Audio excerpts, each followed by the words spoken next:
दुनिया समझती है कि इस्लाम को ताकत से शिकस्त दे देंगे। कोई ताकत दुनिया में इस्लाम को शिकस्त नहीं दे सकती।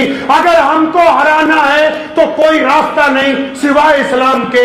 इस्लाम के अंदर आने के बाद अपना किरदार ऊंचा करोगे तब तो किसी मुसलमान को हरा सकते हो। इसके अलावा कोई दूसरा रास्ता दीन इस्लाम के अंदर है नहीं कि भैया आगे चलेगा ना, क्योंकि ये आला निजाम है। इसने दुनिया के दिलों पर मरहम लगाई है,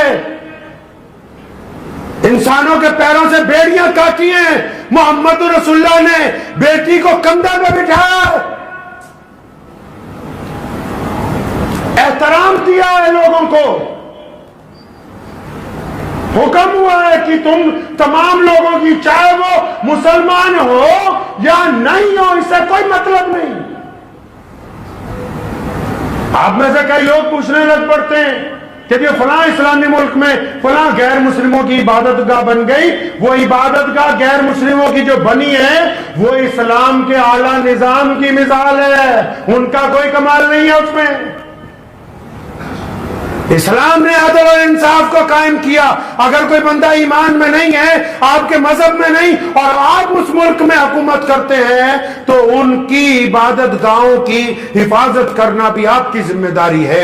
मोहम्मद रसूलुल्लाह ने हमें यह बात समझाई कि जब तुम कहीं जाओगे तो लोगों की बेटियों की इज्जत करना, उनके बड़ों के एहतराम करना, उनके मजहबी रहनुमाओं का एहतराम करना, उनकी इबादत गाहों का एहतराम करना। यह कमाल अगर अता हुआ तो मोहम्मद रसूलुल्लाह की तरफ से अता हुआ।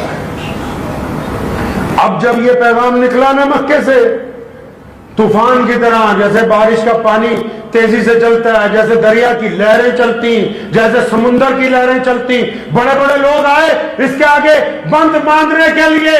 रिचर्ड आया बार बार, मलका बरतानिया ने बंद बांधने की कोशिश की इस्लाम के आगे, फ्रांस के बादशाह बार बार आए,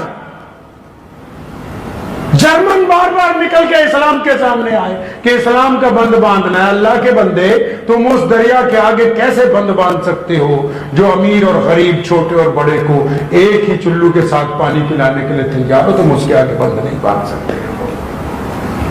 तारीख है इस्लाम की, मैदान बदर से लेके आज तक, बदर के मैदान से लेके आज तक शिकस्त इस्लाम की तारीख में नहीं लिखी। फतेह की सूरत में गाजी, मौत आए तो शहीद, बस दो उन्वान है मेरे फसाने के।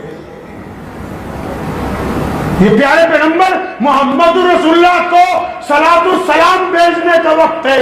उनके हुजूर खड़े होकर प्यारे नबी सलातो सलाम पर दुरूद भेजने का वक्त है कि आपने ये इनकलाब बर्पा किया कि पूरी कायनात में लोगों तक दीन पहुंचा दिया, और हमारे दीनदार होने की वजह से दुनिया में इंसाफ की बात हुई, दुनिया में अदब की बात हुई, दुनिया में तहजीब की बात हुई, दुनिया में गरीबों को खिलाने की बात हुई, दुनिया में चैरिटी की बात हुई, दुनिया में ह्यूमैनिटी की बात हुई, दुनिया में ह्यूमैनिटी कमीशन बनाने की बात हुई। ये इनकलाब अगर सबसे पहले बर्पा किया तो मोहम्मद रसूलुल्लाह ने किया है। तो इस मौके पर रमजान के हम भी इस बात को याद रखें कि हमें अपने किरदार से एक अच्छा मुसलमान बनना है। बनेंगे ना इंशाअल्लाह? एक अच्छा मुसलमान बनना है। इस्लाम ने ये नहीं पाबंदी लगाई सारी दुनिया मुसलमान हो जाए, ये पाबंदी लगाई है कि मुसलमान अच्छे मुसलमान बने ताकि दुनिया के बाकी लोगों को राहत पहुंचाएं और दुनिया के बाकी लोग ये ना कह सके कि कोई मुसलमान जो है वो गंदा होता है। इस बात को ज़हन नशीन कर लीजिए। इस्लाम की कोई फोटो नहीं है, लेकिन आजकल है। आप अपने मोबाइल में जाइए, उसकी कैमरे की गैलरी खोल लीजिए, उसमें इस्लाम की फोटो रखी हुई है। अब आप सोच रहे हो कि किस फोटो की बात कर रहे हैं। अगर नहीं रखी हुई तो मोबाइल का फ्रंट कैमरा चला के एक फोटो खींच लीजिए, जिसको अंग्रेजी में आप सेल्फी बोलते हैं। इस फोटो को आराम से देखो, क्योंकि जो हमारे गैर मुस्लिम दोस्त हैं, गैर मुस्लिम जानने वाले हैं, गैर मुस्लिम कारोबार हमारे साथ जो करते हैं, वो कुरान हदीस पढ़ने नहीं जाते, उनके नजदीक यही फोटो इस्लाम है। अब इस फोटो को अच्छी तरह देखो, क्या ये किसी सच बोलने वाले की है? ये क्या किसी ईमानदार की फोटो है, या किसी शराबी की फोटो है, या किसी बेहतरीन आदमी की फोटो है, कि किसी ठग की फोटो है? जो ये फोटो कहती है, दुनिया के नजदीक इस्लाम वैसे ही है। इस्लाम वैसे ही है जैसी ये फोटो बोलती है। इसको खूबसूरत कौन बनाए? हमारी जिम्मेदारी है। लोगों को सुधारने की बात बाद में करें, पहले खुद सुधरने की बात कीजिए। खुद क्या कर सकते हैं हम? क्या आप ऐसा कर सकते हैं कि आपको देख के आपका गैर मुस्लिम दोस्त जो आपके साथ निभाता हो, वो 10 साल में, 5 साल में, 4 साल में, 20 साल में ये खड़ा होकर कहे कि हाँ ये बेहतरीन बंदा है, ये बंदा झूठ नहीं बोलता, मेरा यार है, मेरे साथ इसने कभी बेवफाई नहीं की है। अच्छी तरह मुझे याद है, एक साहब बहुत अरसा हुआ जब वो इस्लाम में दाखिल हुए तो उन्होंने अपने वालिद को जाके ये कहा कि आप भी मेरे साथ आ जाएं, तो उनके वालिद ने नाराजगी का इजहार नहीं किया, बल्कि अपने कमरे को अंदर से कुंडी लगा ली। अब वो कहते हैं कि मैं सारी रात परेशान रहा। यही का वाक्या सुना रहा हूं मैं आपको इसी मस्जिद का। तो कहते मैं सारी रात परेशान रहा कि अब्बा तो लगता नाराज हो गए, तो मैंने तो इनको बेहतरीन बात कही थी कि आप मेरे साथ दीन को इख्तियार करें, मेरे साथ नमाज पढ़ने चलें। तो कहने लगा कि अब्बा ने तो कुंडी लगा ली।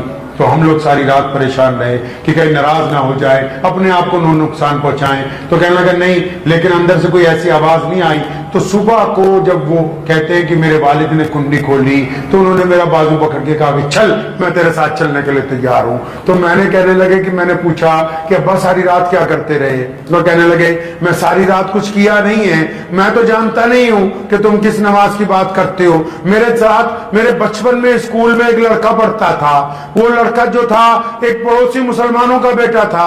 हम दोनों ने इकट्ठे तालीम हासिल की, 10वीं इकट्ठे की, +2 इकट्ठे की, फिर बीए में इकट्ठे रहे, फिर हमने नौकरी भी इकट्ठे की। कहने लगे फिर मैं रात जब तुमने मुझे कहा ना, तो मैंने सारी रात फिर उसी अब्दुल रहमान की जिंदगी और अपने आप को टटोला। आकर कहने लगे मेरे पुत्र, मेरे बेटे, अगर अब्दुल रहमान बेवफा होता तो आज मैं तेरे साथ एक कदम नहीं चलता। उस अब्दुल रहमान की वफा ने मुझे मजबूर किया कि तू जो बात कह रहा है वो सच कह रहा है।